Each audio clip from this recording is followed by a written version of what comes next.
വോട്ടുകൾ കൊള്ളയടിക്കപ്പെട്ടെന്ന് രാഹുൽ ഗാന്ധി ആരോപണം ഉന്നയിച്ചപ്പോൾ അതിന് വലിയ രീതിയിൽ സ്വീകാര്യതയും എതിർപ്പും ഉയർന്നിരുന്നു. എതിർപ്പുയർന്നത് സ്വാഭാവികമായും സംഘപരിവാർ അനുകൂലികളിൽ നിന്നായിരുന്നു എന്ന വസ്തുത മറക്കരുത്. പക്ഷേ അതിനൊപ്പം ചേർന്ന് രാഹുലിനെ കളിയാക്കുന്നവരിൽ ഒരു വിഭാഗം BJPയെ അനുകൂലിക്കുന്ന ക്രൈസ്തവർ, പ്രത്യേകിച്ച് കാസ പോലുള്ള സംഘടനകൾ ഉണ്ടായിരുന്നു എന്നും മനസ്സിലാക്കണം. രാഹുലിന്റെ വോട്ട് ചോരി ആരോപണത്തിന്റെ ചുവട് പിടിച്ചാണ് കേരളം ഞെട്ടിയ തൃശൂർ ലോക്സഭാ മണ്ഡലത്തിലെ വോട്ടുകൊള്ള ആരോപണം ഇടത് വലത് മുന്നണികൾ ചേർന്ന് കേരളത്തിന്റെ പൊതുമണ്ഡലത്തിലേക്ക് എത്തിച്ചത്. കേരള ചരിത്രത്തിൽ ആദ്യമായി BJP സംഘപരിവാരത്തിന് കേരളത്തിൽ നിന്ന് ഒരു ലോക്സഭാംഗത്തെ സമ്മാനിച്ച തൃശൂരിൽ നടന്നത് അക്ഷരാർത്ഥത്തിൽ വോട്ട് കൊള്ളയാണ് എന്ന കണ്ടെത്തൽ കേരളീയ മനസാക്ഷിയെ ഞെട്ടിക്കുന്നതായിരുന്നു. അതോടെ സുരേഷ് ഗോപിയുടെ MP സ്ഥാനം മോഷണത്തിലൂടെ നേടിയതാണ് എന്ന ആക്ഷേപം ഉയർന്നു. ഇപ്പോഴിതാ സുരേഷ് ഗോപി വോട്ടുകൊള്ള നടത്തിയാണ് തൃശൂർ എടുത്തത് എന്ന് ആവർത്തിക്കുകയാണ് തൃശൂർ അതിരൂപത മുഖപത്രം കത്തോലിക്ക സഭ. മുതിർന്ന മാധ്യമപ്രവർത്തകനായ MA ജോൺസൺ എഴുതിയ ഒരു ലേഖനമാണ് തൃശൂരിലെ വോട്ടുകൊള്ളയുടെ പിന്നാമ്പുറ കഥകൾ പുറത്തെത്തിക്കുന്നത്. ക്രിസ്ത്യൻ വോട്ടുകൾ BJPക്ക് മറിഞ്ഞത് സുരേഷ് ഗോപിയുടെ വിജയം അനായാസമാക്കിയെന്ന നരേറ്റീവ് കേരളത്തിലുണ്ടായിരുന്നു. അതിന്റെ ചുവട് പിടിച്ചാണ് കത്തോലിക്ക സഭ തൃശൂരിലെ വോട്ടർമാരുടെ എണ്ണവും ലോക്സഭാ തെരഞ്ഞെടുപ്പ് കാലത്തെ വോട്ട് വർധനവും ആസ്പദമാക്കി ഒരു വിലയിരുത്തൽ നടത്തിയതും വോട്ടുകൊള്ള ആരോപണം ഉറപ്പിക്കുന്നതും.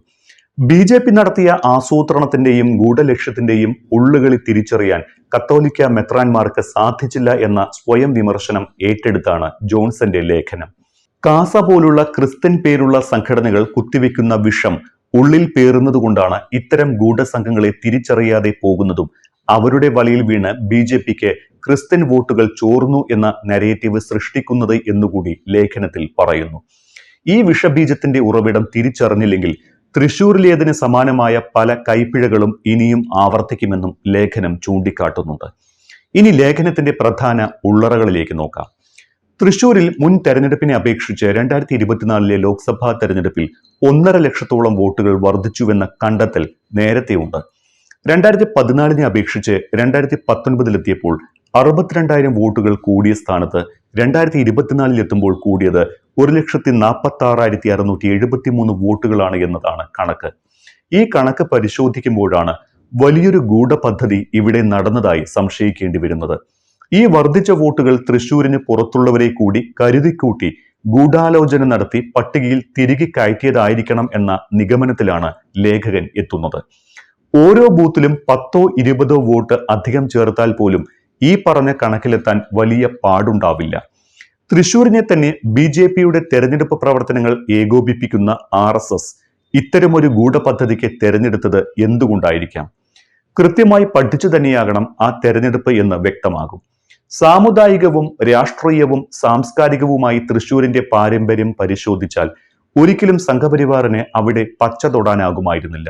പക്ഷേ അവിടെ CPMന്റെയും കോൺഗ്രസിന്റെയും സംഘടനാ സംവിധാനത്തിലെ ദൗർബല്യം നന്നായി പഠിച്ചു തന്നെയാകണം BJPയും സംഘപരിവാരവും കരുക്കൾ നീക്കിയത്.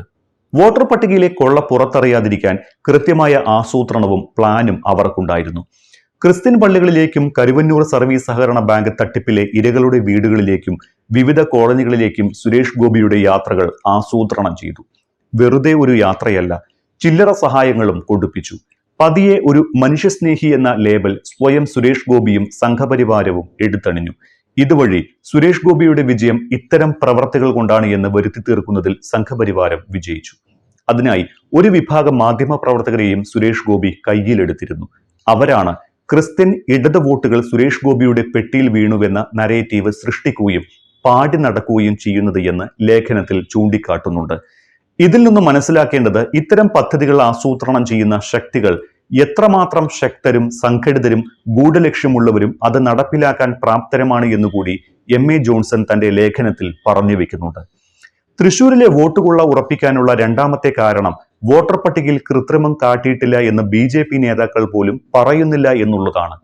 ഞങ്ങൾ വോട്ട് മോഷ്ടിച്ചിട്ടുണ്ട് എങ്കിൽ നിങ്ങൾക്ക് മോഷ്ടിച്ചുകൂടായിരുന്നോ എന്ന് ചോദിച്ചത് മുൻ സംസ്ഥാന അധ്യക്ഷനാണ്. വേണ്ടി വന്നാൽ കശ്മീരിൽ നിന്ന് പോലും ആളുകളെ എത്തിച്ച് വോട്ട് ചേർക്കുമെന്ന് പറഞ്ഞത് മറ്റൊരു ഉന്നത BJP നേതാവാണ്. ഇതുകൊണ്ടൊക്കെ തന്നെയാണ് സുരേഷ് ഗോപി തൃശൂർ കട്ടെടുത്തതാണ് എന്ന ആക്ഷേപത്തിന് മൂർച്ച കൂടുന്നതും. തട്ടിപ്പ് എന്തുകൊണ്ടാണ് നിങ്ങൾ തടയാതിരുന്നത് എന്നാണ് BJP നേതാക്കളും തെരഞ്ഞെടുപ്പ് കമ്മീഷനും അടക്കം ചോദിക്കുന്നത്. ബസ്സിൽ കയറും മുൻപ് ഡ്രൈവറുടെ ലൈസൻസ് ചോദിച്ച് ഉറപ്പുവരുത്തണം എന്ന് പറയുന്നത് പോലെ വോട്ടർ പട്ടികയിലെ കള്ളത്തരം പ്രതിപക്ഷം കണ്ടുപിടിക്കണമെന്ന് പറയുന്നത് വിചിത്രവാദമല്ലേ എന്ന് അദ്ദേഹം ചോദിക്കുന്നു. കള്ളവോട്ട് തടയാനല്ലാതെ പിന്നെന്തിനാണ് തെരഞ്ഞെടുപ്പ് കമ്മീഷൻ വോട്ടർ തിരിച്ചറിയൽ കാർഡ് നടപ്പാക്കിയത്? അപ്പോൾ ഒരു വോട്ടർക്ക് ഒന്നിലധികം വോട്ടില്ലെന്ന് ഉറപ്പാക്കേണ്ടതും അതിന് ശാസ്ത്രീയ മാർഗങ്ങൾ അവലംബിക്കേണ്ടതും തെരഞ്ഞെടുപ്പ് കമ്മീഷൻ തന്നെയാണ്. പരാതി നൽകാനും തെളിവ് സൂക്ഷിക്കാനും കുറഞ്ഞ സമയപരിധി നിശ്ചയിക്കുന്നത് തന്നെ ചതിയാണ് എന്നാണ് MA ജോൺസന്റെ കണ്ടെത്തൽ. വോട്ടുകൊള്ള നടന്നുവെന്ന് ആരോപിക്കപ്പെടുന്ന 79 മണ്ഡലങ്ങളിൽ തെരഞ്ഞെടുപ്പ് ഫലം മറ്റൊന്നായിരുന്നുവെങ്കിൽ രാജ്യത്തിന്റെ തന്നെ വിധി മറ്റൊന്നാകുമായിരുന്നില്ലേ? അപ്പോൾ പിന്നെ ലോക്സഭാ തെരഞ്ഞെടുപ്പുകളിലും 4 സംസ്ഥാന നിയമസഭാ തെരഞ്ഞെടുപ്പുകളിലും വോട്ടുകൊള്ള നടന്നുവെന്ന ആരോപണം ശരിയാണ് എന്ന് വന്നാൽ ഇതിൽ പരം ക്രിമിനൽ കുറ്റം വേറെയുണ്ടാകില്ല.